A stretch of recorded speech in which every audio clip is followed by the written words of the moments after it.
Swayam Prabha. Digital India. Educated India.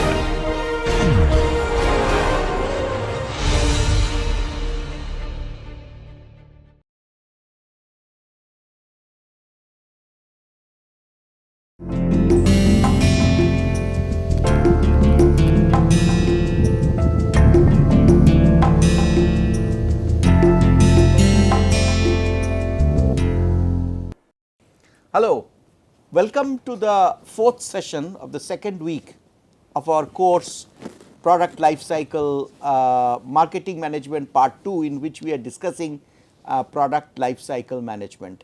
In the previous session, Dr. Mishra has introduced to you the product lifecycle concept, and we were discussing about the evolutionary nature of marketing at different stages of the product life cycle. We also started discussing then the particular emphasis that need to be paid and the different attention, resource allocation strategies required at the early stage.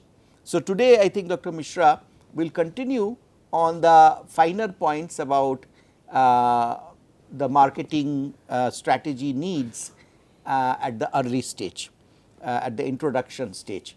We are putting emphasis on this introductory stage because for new products, new services, which is the overall theme of this week, the understanding of the fuzzy front end at the design stage or product concept stage is as important as this early introduction stage and the different finer points of marketing at the early introduction stage. Yes. Dr. Mishra. So, thank you.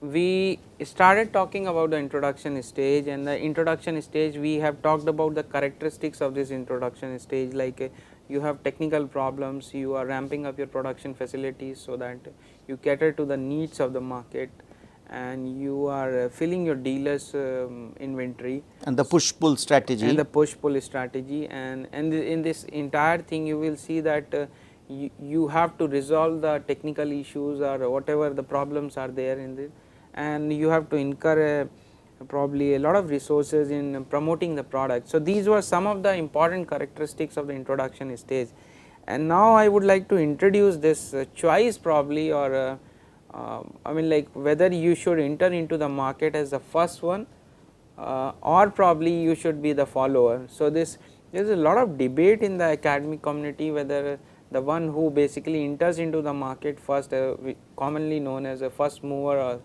or probably known as pioneer, whether they have the advantage in the market in the long run, or probably the people who introduce the product by imitation or by being the followers, having a wait and watch strategy to enter into the market, whether they are more successful. So, one thing is there is what I have observed in the literature is that scholars are not conclusive as usual about any discussions. So, some people say that being pioneer is a advantageous situation. On the other side, some people say that being a follower is and we will talk about one of the study by Professor Peter Golder and Professor Gerald Terrace that came into 1993 in Journal of Marketing Research, which talks about the advantage or which provides the empirical evidence that sometimes I mean like followers are better placed than the pioneer. So, yeah, I remember that in the Economist magazine, I think there was an interesting article that leading edge or a bleeding edge. Absolutely, yeah. So, we will talk about in our terminology this what is leading edge or what is a bleeding edge. Now, if you look at this choice of who has the advantage, I will first talk about the advantage which are said to these pioneers have when you introduce the product first in the market, and the first thing that comes into the mind is the high brand recall, the one who enters into the market. These are the product generally known as the product, the brand becomes synonymous with the product category itself. In India, we have so many examples. I have some of the examples from the worldwide brands which have become synonymous with this. I think we have a typographical Yeah, error it's here. a- It it's a should be Band-Aid. Band-Aid. It's a Band-Aid, and this is Band-Aid. You know, this is a Johnson and Johnson product, Absolutely. and we have seen that the people go to shop and they ask for Band-Aid, not basically that. So there are many other products which Yeah. have come about now, Yeah. but they take advantage of this Band-Aid's popularity. Yeah. So there can be the original Band-Aid and many other Band-Aids. Yeah. So another thing is like this zipper, this that the thing that brings two clothes together to Yeah. and this Otis, the worldwide leader, Use. company, they have this brand escalators. We known that basically that product is known by its brand escalator. In India, you will see that I still remember the olden time, probably older days when the people used to remember this this vegetable oil category by As the name dalda. dalda. So that is one thing, and this is something which is very big, because that is not only a customer thing, it is a phenomena from the distribution side. Distributors will also keep a product which sells. So whichever has a pull, because from a distributor's point of view, one has to understand that they also have limited resources, limited shelf space. So first mover's brand often becomes the generic name of the category. So that way they have the advantage. Yeah. That means customer will always ask for a Band-Aid. Yeah. Or the customer will, there was a time when customer will go and ask for dalda. Yeah. He or she might be getting another company's product, Yeah. but everything was known as dalda, everything was known as Xerox. Yeah, zero. You know, even though, so that, or for example, fridge, Yeah. you know, was originally a brand name. Yeah. But then everybody started calling refrigerators as fridge. Yeah. So it became the Generic. brand name became the generic name of the category. Yeah. That is the advantage of the Yeah. first mover. Yeah. So the second basically advantage which comes into the and this is very significant. If we look into the marketing theories point of view, this is something which provides the advantage to the any firm which enters into the market. First, that whatever is the attribute that, because the customer or the market is not knowing that product category, and if you enter into the market and if you tell the customer this is the important attribute for purchase of the product in the purchase decision, and your product does well on that, automatically that chances of you winning over your competitor increases. So establishing a product attribute as an important attribute also helps you in basically getting the market share, because if you do well on that attribute. So one of the example of this could be like Colgate into the India, like Colgate emphasized on that tooth whiteness and that becomes the important criteria, that health benefit still remains to be one of the most important purchase criteria, and where this brand does well, or at least customer perceive that the brand does well, is a probably huge advantage to that company or the brand in that category. The third thing that comes into the picture is that customer inertia. So this is another important thing, that once you are accustomed to a particular brand or the product, the chances of you switching from that brand to the another brand are very unlikely, and you will not do it unless and until you are not having a sufficient or what do you say, that strong presence on the shelf. Yeah, strong presence on the shelf, or you don't have any strong reason to discard that brand, or somebody else is coming out with a significant profit and significant benefits to the customer in terms of discount or some other thing.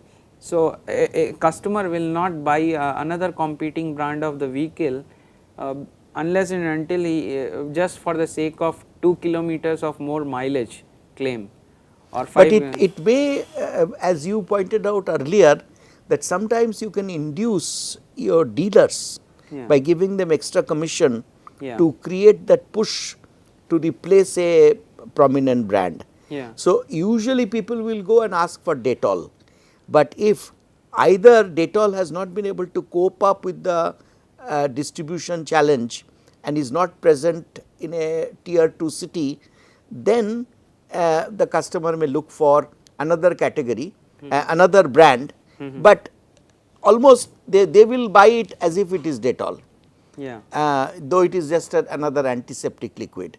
Or sometimes if a new manufacturer comes up with a variant and then gives higher discount, then the distributors might be pushing. Otherwise, as you have very rightly pointed out, the customer will keep on buying that product with which he or she initially bought and found it to be good, and so that is the advantage of being a first mover, provided your product is good. Yeah. As long as it is said like the customer is satisfied, they will not switch for a small differential advantage. So the any brand which is coming out as a substitute for the existing brand have to offer a significant differential. Now one has to note that when we talk about a significant differential offer to the distribution channel to create that push from the distributor to the customer, or offering that direct advantage to the customer in terms of, supposedly we talk about discount. So the discount or the higher margin offered to the distributor or probably discount offered to a customer is going to come from the at the expense of the unit profitability of each unit being sold. So that means that could be sometimes detrimental to the competing firm also. So it is a sort of you are getting entrapped into the others basically game, that you may start offering a discount as compared to existing or the incumbent brand, the pioneers brand, but you may not be able to sustain that thing because you will not be having enough resources to continue to have that kind of a strategy, and there is no guarantee that the customer will change their brand behavior or the brand purchase behavior in favor of you, because as soon as the discount goes, it is quite possible that they come back to the original brand also. Correct. And sometimes the original pioneer brand can do good marketing strategy and permanently give the discounting challenger a position can be created that they will always be considered as the option B. Yes. And the basically fourth important advantage these people have is that pioneers is said to have is that since you are the first in the market, and we talked about in the previous session about how the sales progress in the introduction stage are in, and we talked about the fixed cost. Now the one who has the larger number of sales, I mean sales unit, can spread that fixed cost absolutely on a larger unit sales. That means your unit fixed cost or your over total cost is cost of production is, or the overall cost in terms of the marketing cost also. If you have a larger sales, you can spread the fixed cost over those large number of units, and your cost is less as compared to your competitors. So there are some of the companies which are said to basically they adopt this strategy that when they bring the product in the market, they will keep the prices high and they will keep on bringing the prices down.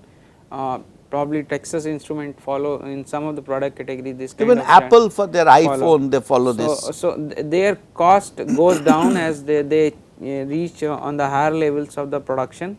On the other side, the customer who another competitor who begins with a lower sales level, for them to compete at that kind of reduction in the price level is something which is very difficult. So those could be the hard times for the competitors if your pioneers have that very significant the advantage of economies of scale.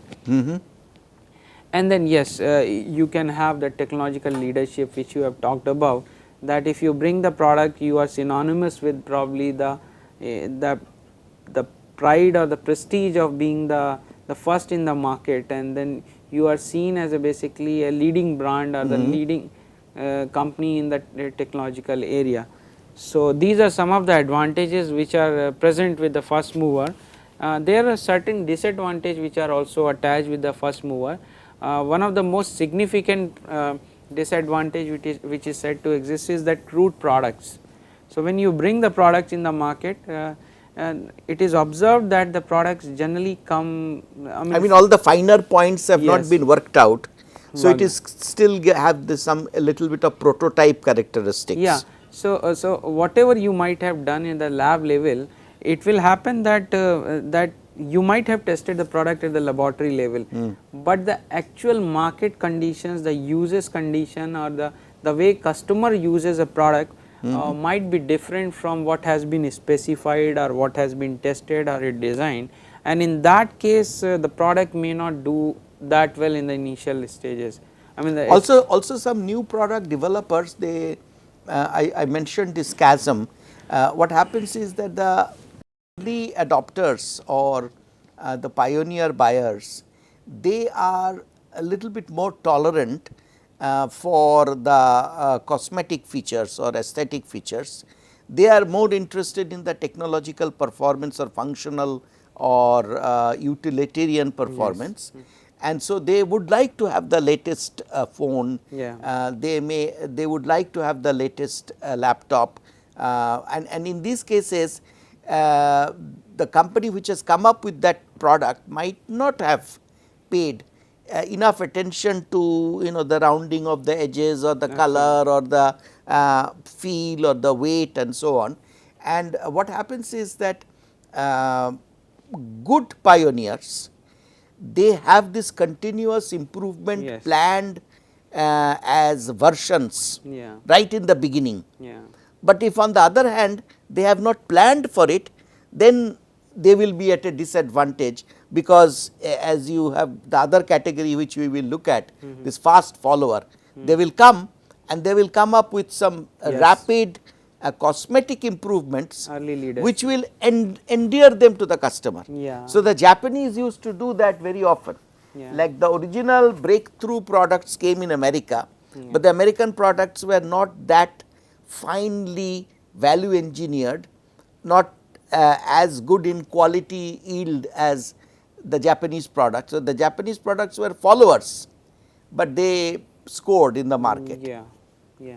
because the product appeared to be less crude. Yeah. The next thing is improper positioning. What is the better example than Tata Nano? We have already discussed. Tata came out with this Tata Nano and then they have positioned it as a people's car, and then it was labeled as a cheap car. So, this you do not know exactly how the what you are thinking to position and how the market is going to receive, and that absolutely no idea about being market reaction is probably a disadvantage. On the other side, if you look at the early leaders or the followers, they can see the market response, and all those some kind of feedback or idea about how the market reacts is known. So, this is another advantage. And then one advantage I have written is earlier arrival, is that you reach to the market, you take the product to the market before the time or the market is ready to accept. Before the demand has really Yeah, before the demand has actually materialized, or the people have or realized. the early majority not yet arrived. Ready, yeah, yeah. Not yet ready. Ready, yeah. And the last thing is that lack of resources to compete big firms. So, this is another thing which I would like to highlight here, is that sometimes or many times this small time entrepreneurial firms, they will face this problem that if your product is, you are basically a pioneer, you brought a very good technological advancement into the market. I mean the significant movement or development in the technology, those efforts have gone. So, your product is good from the technology side, but you do not have a market power or the resources or the cooperation or the strength of a brand to compete with the followers. So, some of these things like the market power or the efficiency of or the effectiveness of the marketing function, which probably an existing incumbent firms may already have, that could be a hurdle for this pioneers in the market. And the last thing is that which is observed in this large organization is the organizational inertia. So, organizational inertia is that as you were saying, like the firm has to continuously innovate. Now what happens is a company which brings the product first in the market and tastes the success in the market, many times it happens that there is some kind of complacency seeps into the organization, Right. and that basically makes them not to bring new product into the market or bring continuous improvement into the product, keep learning, and then probably bring the better versions so that the majority in the market can accept the product. So that is why what you talked about, that valley of death and all those things also comes into the picture, and these are the things, these are some of the important disadvantages which exist with the pioneers. I think we can stop here, and when we will meet in the next class we can discuss about the advantages and disadvantages of the follower, and then we can wrap up this discussion about the first mover versus follower, and then we can also talk about an important choice, whether you will go with a penetration pricing or a skimming pricing strategy. I thought we can also therefore in the next session discuss a case which is a very nice one for this first mover versus follower. Yeah. Is this case of paper boat. Absolutely. And which now we have a fast follower Yeah. from Dabur. Yeah. So Dabur has actually leveraged their Hajmola brand, Yeah. and have come up with this those beverages which are exactly like the paper boat beverages, Yeah. harping on nostalgia and emotion. And they have copied in a, I will use the word copy within quotes, that they have, Dabur has come up with similar packaging, Dabur has come up with similar beverage varieties. So they but they have come up with a little bit smaller package with a little bit lesser price, and it is an interesting battle playing out right in front of us, that whether paper boat will succeed as a first mover and will continue to battle this threat coming from a much bigger competitor, which is Dabur. So all these concepts get illustrated in that so maybe case. we will discuss that, and we will ask you, our the people who are attending this course, to make your own observation in your own marketplace, that how this battle between paper boat and Dabur, Hajmola Yodel is playing out. Okay. Okay. Thank you very much.